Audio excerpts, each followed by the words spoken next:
Warahmatullahi wabarakatuh. Waalaikumsalam warahmatullahi wabarakatuh. Intinya kami di sini adalah untuk mempresentasikan tugas ekonomi kelompok 9.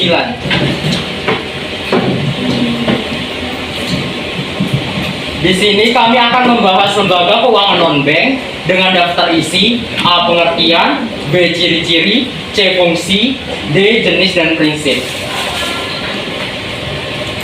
Ini adalah anggota kelompoknya. Di sini adalah Dimas Dwi Bayu Saputra, saya sendiri adalah Muhammad Marsdani dan Pegrintan Nur Rifadayati. Yang pertama adalah pengertian. Lembaga keuangan non-bank adalah badan usaha yang melakukan kegiatan usaha di bidang keuangan secara langsung ataupun tidak langsung, menghimpun dana dari masyarakat dan menyalurkannya kembali kepada masyarakat untuk kegiatan produktif. B. Ciri-ciri. 1. Tidak melakukan penghimpunan dana berupa deposito, tabungan, dan giro. 2. Proses penyaluran dana dapat dilakukan secara tidak langsung. 3. Hanya menjelaskan fungsi penyaluran dana saja atau fungsi penghimpunan dana saja. Dan keempat, tidak bisa menyimpan dana yang dihimpunannya di Bank Indonesia. Fungsi 1. Perantara baik pemilik modal baik dalam negeri maupun luar negeri dengan perusahaan yang membutuhkan modal. 2. Menghimpun dana dari masyarakat yang kelebihan dana. Dan yang ketiga, membantu dunia usaha dalam meningkatkan produktivitas barang dan jasa. 4. Memperlancar distribusi barang dan jasa. Dan yang terakhir, untuk mendorong terbukanya lapangan pekerjaan. Yang D. Jenis dan prinsip. Yang pertama, pegadaian. Pegadaian atau usaha gadai diartikan sebagai kegiatan menjaminkan barang-barang berharga kepada pihak tertentu guna memperoleh sejumlah uang dan barang yang dijaminkan akan ditebus sesuai dengan perjanjian antara nasabah dengan lembaga gadai. Usaha kegiatan gadai antara lain sebagai berikut. Yang A. Melayani jasa penaksiran. B. Melayani jasa titipan barang. C. Memberikan pinjaman dengan jaminan.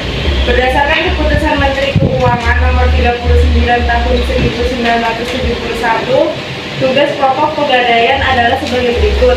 1. Membina perekonomian rakyat kecil dengan menyalurkan kredit atas dasar hukum gadai kepada para petani, nelayan, pedagang kecil dan industri kecil yang bersifat produktif, kaum buruh dan pegawai negeri dengan ekonomi lemah dan bersifat konsumtif. Yang kedua, ikut serta mencegah adanya pemberian pinjaman yang tidak wajar, ijon, pegadaian gelap, dan riba lainnya. 3. Menyalurkan kredit maupun usaha-usaha lainnya yang bermanfaat, terutama bagi pemerintah dan masyarakat. Dan yang terakhir, membina pola berkreditan supaya benar-benar terarah dan bermanfaat. Yang kedua, perusahaan sewa guna usaha atau leasing. Istilah leasing berasal dari bahasa Inggris yakni tulis yang berarti menyewakan. Perusahaan leasing di Indonesia disebut perusahaan sewa guna usaha. Sewa guna usaha adalah kegiatan pembiayaan dalam bentuk penyediaan barang modal baik secara sewa guna usaha dengan hak opsi atau finish lease maupun sewa guna usaha tanpa hak opsi atau operating lease untuk digunakan oleh penyewa guna usaha atau lease selama jangka waktu tertentu berdasarkan pembayaran secara berkala. Objek sewa guna usaha adalah barang modal dan pihak lease memiliki hak opsi dengan harga berdasarkan nilai sisa. Kegiatan leasing dapat dilakukan dengan dua cara.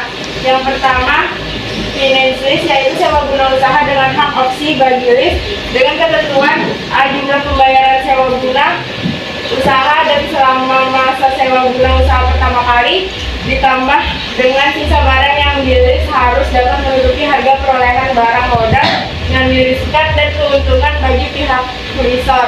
Yang B. Dalam perjanjian sewa guna usaha memuat ketentuan mengenai hak opsi bagi leases. Yang kedua, operating lease, yaitu sewa guna usaha tanpa hak opsi dengan ketentuan A. Jumlah pembayaran selama leasing pertama tidak dapat menutupi harga perolehan barang modal ditambah keuntungan bagi leasor. B. Dalam perjanjian leasing tidak memuat mengenai hak opsi bagi lease. Lalu yang ketiga, ada perusahaan asuransi.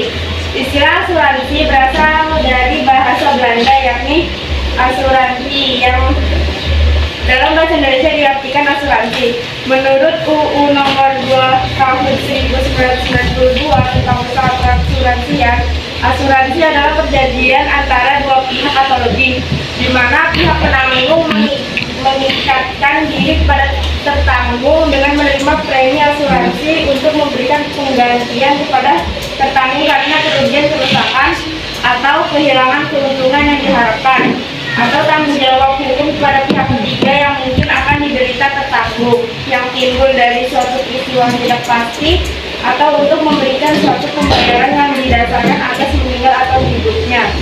Fungsi utama dari asuransi adalah sebagai mekanisme untuk mengalihkan risiko atau risk transfer mekanis, yaitu mengalihkan risiko dari satu pihak atau tertanggung kepada pihak lain atau penanggung. Jenis-jenis asuransi diantaranya adalah asuransi jiwa, asuransi kerugian dan reasuransi. Adapun contoh perusahaan asuransi diantaranya asuransi kesehatan atau Askes, Jamsostek, Prudential, Akalif, dan lain-lain. Terdapat dua bentuk perjanjian dalam menetapkan jumlah pembayaran pada saat jatuh tempo asuransi.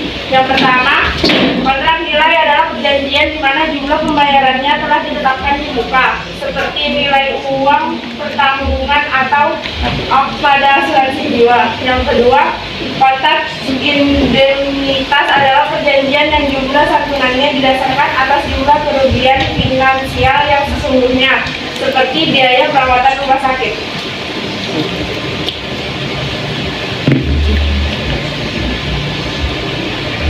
B. Perusahaan anjak piutang. Anjak piutang adalah transaksi pembelian dan atau penagihan serta pengurusan piutang atau tagihan jangka pendek klien atau penjual kepada perusahaan faktoring yang kemudian akan ditagih oleh perusahaan anjak piutang kepada pembeli karena adanya pembayaran kepada klien oleh perusahaan faktoring atau faktor.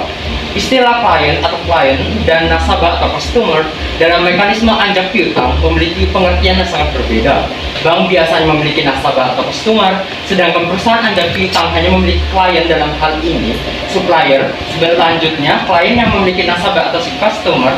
Mekanisme anjak piutang ini sebenarnya diawali dari adanya transaksi jual beli barang atau jasa yang pembayarannya secara kredit.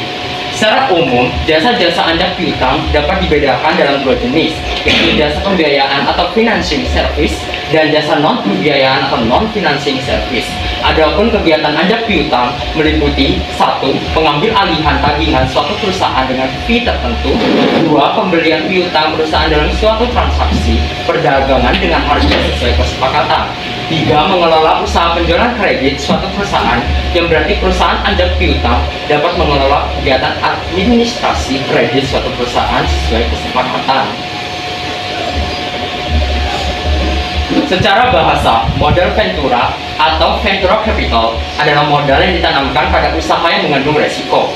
Adapun definisi perusahaan modal Ventura menurut keputusan Presiden nomor 61 tahun 1988 adalah bisnis pembiayaan dalam bentuk penyertaan modal ke dalam suatu perusahaan yang menerima bantuan pembiayaan untuk jangka waktu tertentu dengan tujuan 1. Menumbuhkan dan merangsang pengusaha-pengusaha kecil dan menengah serta memberikan berbagai macam bantuan yang diperlukan dengan tetap mengacu kaidah-kaidah berusaha yang sehat. 2. Membantu pengembangan usaha kecil dan menengah dengan cara A. Turut serta sebagai penyertaan modal pada perusahaan yang didirikan. B. Mengidentifikasi proyek dan membantu menyusun feasibility studi perusahaan. C. Menyediakan dana dan SDM serta membantu dalam pemasaran. Modal Ventura memberikan pembiayaan dengan cara melakukan penyertaan langsung ke dalam perusahaan yang dibiayai. Perusahaan yang memperoleh pembiayaan modal Ventura disebut perusahaan pasangan usaha atau PPU atau invest company. Jenis pembiayaan modal Ventura diantaranya sebagai berikut.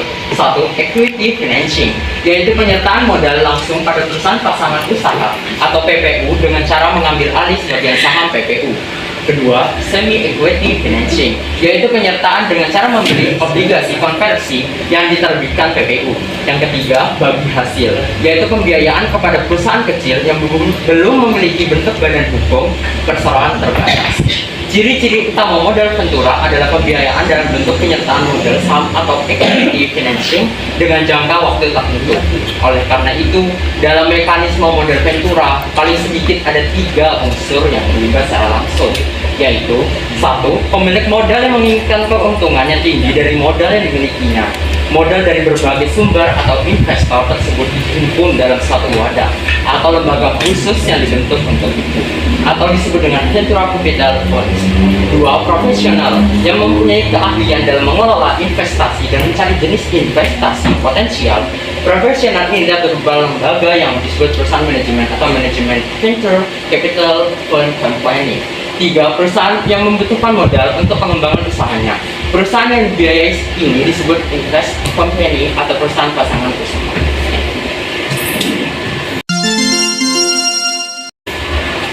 Apakah ada pertanyaan dari kawan-kawanku semua? Saya mau nanya tadi kan pas jadi pada penjelasan perusahaan Ventura, tolong bisa dijelaskan lebih dikit bagaimana perusahaan Ventura ini membayar kembali kepada perusahaan yang sudah membiayai atau investor ini dengan memberikan SDM atau sumber daya manusia. Bisa diulang slide-nya? Apa tadi pertanyaannya? Yang Sebelumnya?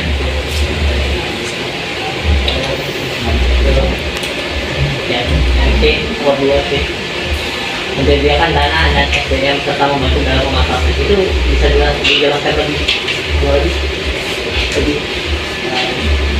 Oke. Dari perusahaan modal Ventura ini, dari kata-kata menyediakan dana dan SDM itu sama saja menyediakan dana itu meminjamkan dana agar perusahaan yang dibantu itu dapat bertumbuh kembang, dan juga SDM itu disalurkan dari perusahaan modal Ventura agar usaha-usaha kecil menengah yang dimiliki oleh masyarakat dapat dapat terbantu oleh masyarakat luas lainnya. Makasih.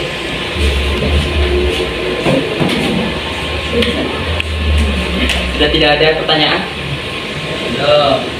Oke. Kalau tidak ada, sekian dari kelompok kami, karena kalau kesekian kali itu aku mengejar dia yang sangat mustahil dimiliki. Thank you, see you in next presentations, Pak Harman dan kawan-kawan tercinta.